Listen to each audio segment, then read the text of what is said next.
Assalamu alaikum, all my dear friends and English literature aspirants. Today we are going to study Summary of Hedda Gabler by Henrik Ibsen. So let's start with this. First act, there are four acts in the play. Act 1. Summary. The play begins with the arrival of the newlywed couple George Testman and Hedda from their honeymoon. Aunt Jojo, an unmarried lady of 65, and Bertha, the housemaid, are there to welcome the couple.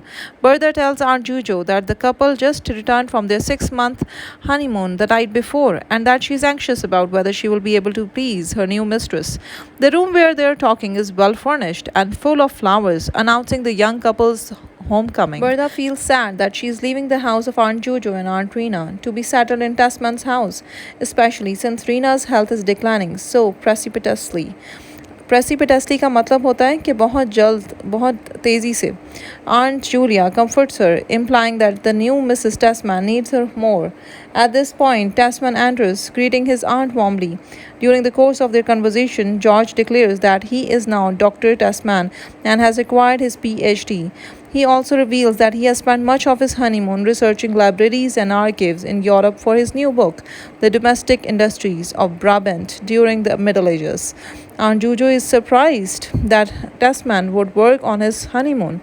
Tasman helps his aunt untie her new bonnet and appreciates its beauty. Aunt Jojo says that she purchased the hat so that Hedda wouldn't be embarrassed to be seen with her if they should go out in public together.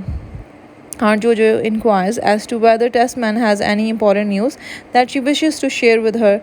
Tasman, however, seems not to pick up on the reference to a baby and says that his only big news is that he has recently become a doctor. Both Aunt Jojo and Tasman discuss the cost of the expensive honeymoon needed to satisfy a lady like Hedda, and Tasman points out that their costly new house, the Falk Villa, was purchased only because Hedda said she so dearly wanted to live in it. It's a bigger house than they need, and Tasman wonders aloud what they will do with the two empty rooms next to Hedda's bedroom. Aunt Jojo remarks that they may be filled soon enough, but again Tasman does not seem to understand the reference. Aunt Jojo then tells her nephew that she is helped with the burden of the cost by taking out a mortgage on her annuities to pay for the house security. Tasman is shocked at his aunt's kindness, but the news seems to relieve him somewhat. At the news of Tasman's upcoming university appointment, Aunt Jojo reveals that Tasman's rival Elliot Lovborg has published a new book. Tasman reacts to this information with surprise, as Lovborg has had a decidedly difficult few years at this moment. Hedda enters the room and complains that the maid has opened the windows. Within minutes, she manages to insult Tasman's favorite slippers, remark on the ugliness of Aunt Julia's bonnet, and coldly snubs her husband's attempts to make conversation. When Tasman remarks that Hedda has filled out on their honeymoon, Hedda replies that she hasn't changed at all since the day they left. Aunt Jojo takes Hedda's head in her hands and kisses her hair, blessing her for George's sake. Aunt Jojo leaves, and Tasman tells Hedda that she should be nicer to his aunt.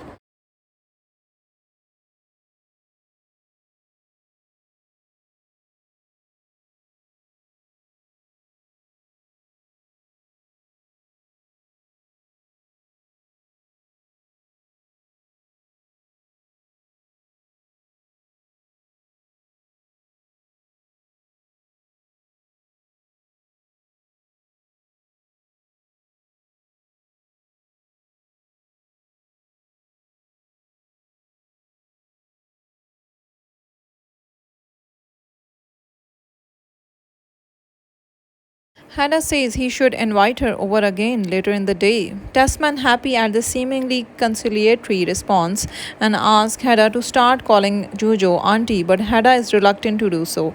Conciliatory का मतलब ये है कि recompensation करना. Tasman is horrified when Hedda declares that she wants to buy a new piano instead of exchanging a new one with her old. At that moment, Mrs. Thea Elstead is announced. She is District Magistrate Elstead's wife and had once been a schoolmate of Hedda's. It is immediately apparent that she is upset but is hesitant to reveal the source of her dismay. Finally, she reveals that she is worried about Elliot Lovborg. He has written and published a book recently dealing with the march of civilization that was very successful. However, a week ago he left to come to town and has not been back since. She is afraid that with the money in his pockets, he will revert to his old ways. Lovborg used to be the tutor to Mrs. Elsted's stepchildren and refined himself as a model of sobriety. While he was living with the Elsteds, she begs Desmond to keep an eye on the Lovborg, as he will certainly seek out his old friend. Hedda tells Desmond that he should invite Lovborg to visit and urges him to write a long letter, and Desmond goes out of the room to compose the invitation. As soon as Desmond leaves, Hedda tells Mrs. Elstead to explain what's really happening. Mrs. Elstead is reluctant, saying that Hedda used to torment her violently at school, but Hedda dismisses the incidents as mere childhood play. She treats Mrs. Elstead with remarkable affection, urging her to call her Hedda and looking at her with compassion in her eyes. Slowly, Mrs. Elstead opens up and reveals that she never had a happy marriage. Indeed, that her husband is repellent to her, and that when Elliot Lovborg began to tutor her husband's children, they developed a close relationship. Mrs. Elstead claims that she saved him from vice and that in return Lovborg taught her a great many things. She also says that they worked on his book together. Mrs. Elstead adds that she is afraid there is another woman in his heart, a woman he only spoke of once. She recalls that Lovborg said that when he and this woman parted, the woman threatened to shoot him with a pistol. She fears it may be a singer in town who is somewhat disreputable. Another visitor comes to the Tessman house. It is Judge Bragg, a family friend who has managed Tessman's financial affairs so that he could go on such an extended honeymoon and also buy the house Tessman and Hedda had their hearts set on. Bragg and Tessman sit down to talk, and Bragg promptly brings up the subject of Lovborg's return.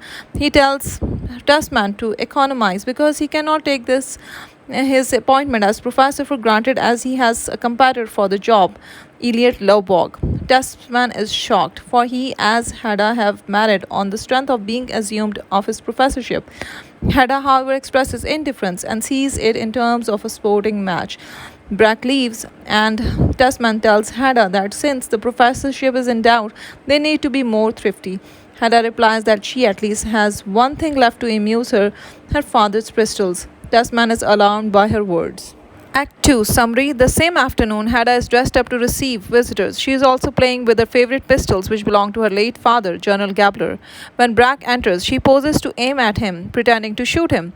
Bragg gently takes the pistols from her and asks her if she has nothing to do but play with guns. Hedda replies that she does not. Hedda informs Bragg that Tessman is at his Aunt Juju's house and that he will come too late. Bragg says that if he had known Tessman was away, he would have come even earlier. We begin to realize by the conversation of Bragg that he is quite fond of Hedda. Hedda tells Bragg that her honeymoon was deathly boring. Tessman worked all day and there was no one from their circle to entertain her. She also says that she found it intolerable being everlasting in the company of one and the same person. When Bragg asks her whether she loves her husband, she tells him not to use the word love and says that she married him because her time was up. It was time to get married, and Tessman seemed poised for success. Bragg suggests that he would like to be in a triangular friendship with a couple, free to come and go as he pleases. Hedda says that it would be a relief to have someone around to engage her in a conversation, but it is obvious that Bragg would like to provide much more. Tessman arrives carrying his scholarly books, including Elliot Lovborg's new book, which he is quite impressed by. Tessman tells Hedda that she will be alone that night because Aunt Jojo won't be visiting. Tessman exits to get ready for all the male party that he and Bragg will attend that night. And Hedda reveals to Bragg that she had known all along that the hat was Aunt Jojo's and that she had behaved so mischievously because she couldn't help doing so. Sometimes irresistible impulses come over her. Hedda then expresses how deeply bored she is, and Bragg suggests that she find a vocation. Hedda says that she wishes Tessman would go into politics to allay her boredom, even though Bragg laughs off the suggestion, as Tessman is so ill-suited to the political world. Bragg then makes an allusion to the fact that Hedda might have a new responsibility on the way. When Hedda tries to avoid the subject, Bragg says that having a child is a woman's greatest talent. Hedda replies that her only talent is boring herself to death. Lovborg arrives at the house, having been invited by Tasman. When the group compliments him on the success of his book, he produces his new handwritten manuscript, a sequel to the earlier book that presents his predictions for the culture of the future. The subject of the professorship comes up, and Lovborg says he doesn't have any plans to compete with Tasman, as what he wants is fame. Tasman is relieved, but Hedda seems more irritated by the news than happy about it. When Lovborg suggests that he wants to read some of his book that evening, Tasman tries to tell him that he and Bragg are off to a party, but is afraid to invite Lovborg because of his alcoholic past. While Tasman and Bragg go to enjoy some punch before leaving, Hedda and Lovborg quietly discuss their past, and it becomes clear that Hedda is the other woman that Mrs. Elstead was so afraid of. It was Hedda who threatened to shoot Lovborg with her pistol when their relationship grew too close. When Lovborg tells Hedda that she should have shot him, that he doesn't understand why she didn't, Hedda replies simply, "The scandal." Mrs. Elstead appears and discovers that Bragg and Tasman are going out to a drinking party. When Lovborg refuses punch and declines the invitation to the party, Hedda points out to Mrs. Elstead in front of Lovborg that her concerns were unwarranted, that Lovborg is a man of principle. Mrs. Elstead is horrified that Hedda has said this in front of Lovborg, and Lovborg is equally enraged at Mrs. Elstead's belief that he would certainly start drinking again the moment he returned to town. Lovborg downs two successive drinks to punish Mrs. Elstead. Lovborg then decides to accompany Bragg and Tasman to the party and takes his manuscript with him, hoping to read some of it at Bragg's house. He promises to return later to take Mrs. Elstead home, and the three men leave. Mrs. Elstead is concerned that Lovborg will have a relapse, but Hedda tells her to stay and have tea and assures her that soon enough Lovborg will return with wine leaves in his hair. Act 3 Summary. It is morning. Mrs. Elstead and Hedda are in the living room, waiting for Tasman, Bragg, and Lovborg to return. Bertha enters, carrying a letter for Tasman. Hedda is irritated that the men still aren't there, but theorizes that the man simply stayed at Judge Bragg's house out of consideration so that they wouldn't wake the women. Hedda convinces Mrs. Elstead to sleep, saying that she will continue waiting for the men. Mrs. Elstead goes to Hedda's room. Hedda scolds Bertha for having allowed the room to become so cold, but the doorbell rings, and Hedda bids her to answer it, saying she will tend to the fire herself. A moment later, Tasman enters. Tasman tells Hedda that they had arrived at the party an hour too early, and so Lovborg had passed the time by reading to him from his new book. Tasman seems to be impressed by Lovborg's new book. Hedda responds to the contrary and says that she doesn't care about the book and what she is interested in the goings on of the previous night. Tasman tells her that the Lovborg began to drink, and once he was intoxicated, he began making speeches about his muse, the unnamed woman who inspired his work. Hedda asked Tasman if Lovborg named this woman, but Tasman says that although he did not, he assumes that he was referring to Mrs. Elstead. The man escorted Lovborg home, but on the way, he dropped his new manuscript, which Tasman picked up and has brought home with him. Hedda is upset by this turn of events. She asks Tasman whether anyone knows that he has the manuscript, and he replies that no one does. He says that for Lovborg's sake he didn't tell anybody and simply plans to return it in the morning. Hedda is clearly conjuring some sort of plan, but she distracts Tasman by handing over the letter that arrived earlier. Tasman opens the letter and learns that Aunt Rena is at death's door, that he must come immediately to the house. He begs Hedda to come with him, but Hedda is repulsed by the very idea of being in the presence of death. Bertha enters and announces that Bragg has arrived, so Tasman makes a hasty exit to avoid him. Just before he leaves, Hedda convinces her husband to give her Lovborg's manuscript for safekeeping. After Tasman's hurried departure, Bragg pays Hedda a visit. He recounts Lovborg's disreputable adventures of the previous night. After the bachelor party, Lovborg went to Mademoiselle Diana Sawyer and accused her and her friends of robbing his manuscript. There was a free for all, and the police were called, and Lovborg was marched to the police station. Hedda comments, then he had no wine leaves in his hair, यानी उसे कोई जीत हासिल नहीं हुई. Bragg does not want Hedda to encourage Lovborg to meet Mrs. Elstead in her house because he would be unwelcome if he were to force his way into the triangle. He will fight with every weapon he has to be in Hedda's only admirer, to be, as Hedda puts it, the one cock in the courtyard. Bragg exits, and moments later, Elliot Lovborg arrives. Hedda offers Lovborg no clues that she knows what happened the night before, but he seems extremely distraught. बहुत disturbed लग रहा था वो. Mrs. Elstead enters the room and Lovborg tells her that their ways must part because he has abandoned his book and she can thus no longer be of service to him. Mrs. Elstead is aghast and insists that she will not leave his side, but Lovborg is adamant. Lovborg says that he shredded the manuscript because he shredded his life to pieces, so it was only natural he should shred his work as well. Mrs. Elstead leaves, devastated, realizing that she and Lovborg cannot have a future now. बहुत उसकी तमाशुदा हालत हो गई थी. His reputation is ruined, and the possibility that his book could save it is now gone. Hedda is left alone with Lovborg, who reveals the truth to her that he's lost the manuscript.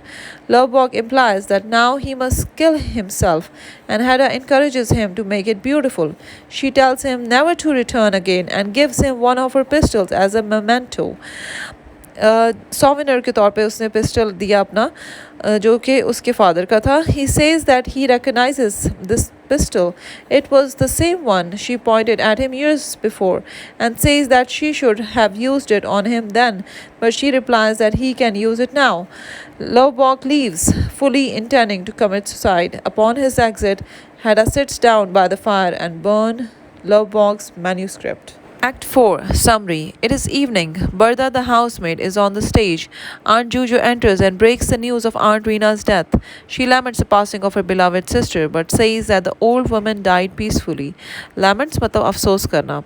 Hedda asks Aunt Juju if there is anything she can help her with, but Aunt Juju rejects the idea. She also makes yet another reference to Hedda's supposed pregnancy, saying that it is not the time for her to be bringing misery into Hedda's house.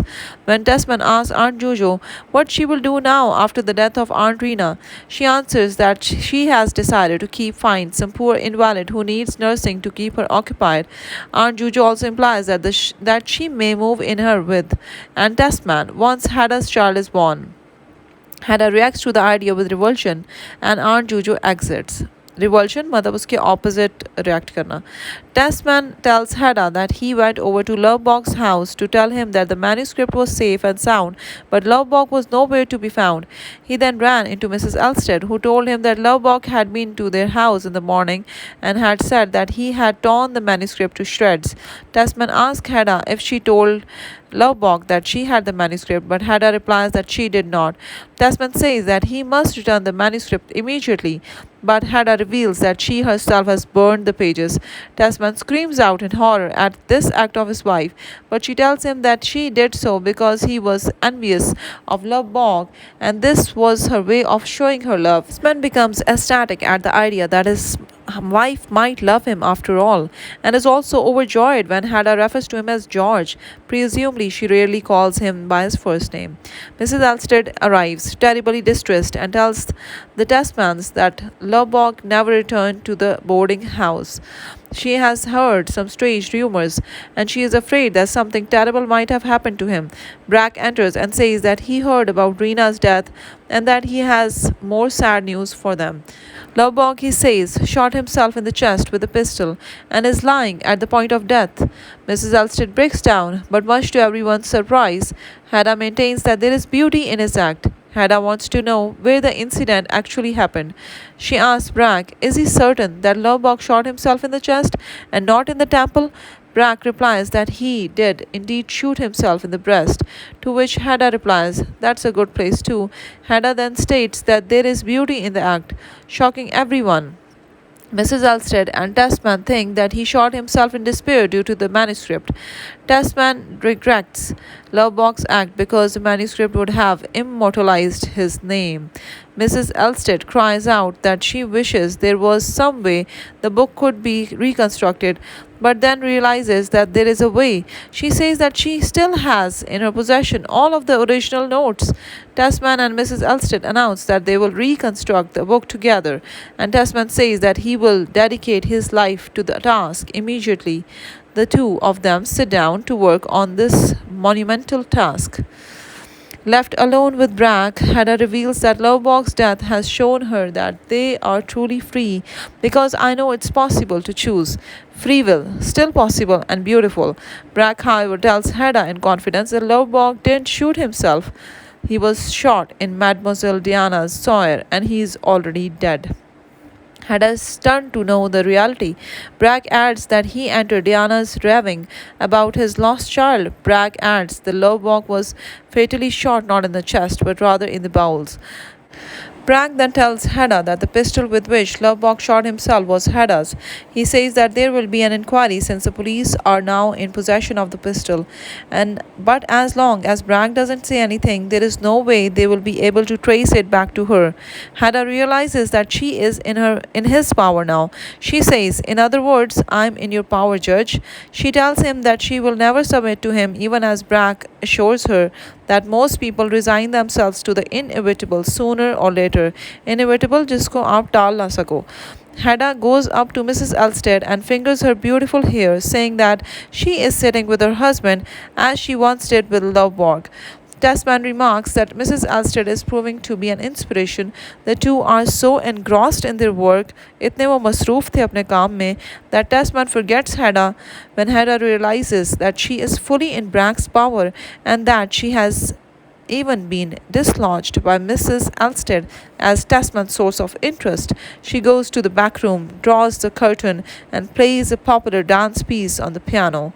Tasman and Mrs. Elstead get disturbed by the noise. They plan on meeting at Aunt Jujo's, where Mrs. Elstead will rent a room. When Hedda plaintively asks what she will do, Tasman asks Bragg to keep her company, and Bragg is only too happy and willing to do so. Suddenly, the music stops and a shot rings out off stage. Tasman, Bragg, and Thea discover Hedda lifeless on the couch, shot in the temple. Okay, students, this is all for now. This is your host Samia Umar signing off. Please like, subscribe, and share my channel, MA English Part 1 and 2 Notes by Samia Umar, for more informative and quality notes videos. Thank you and Allah Hafiz.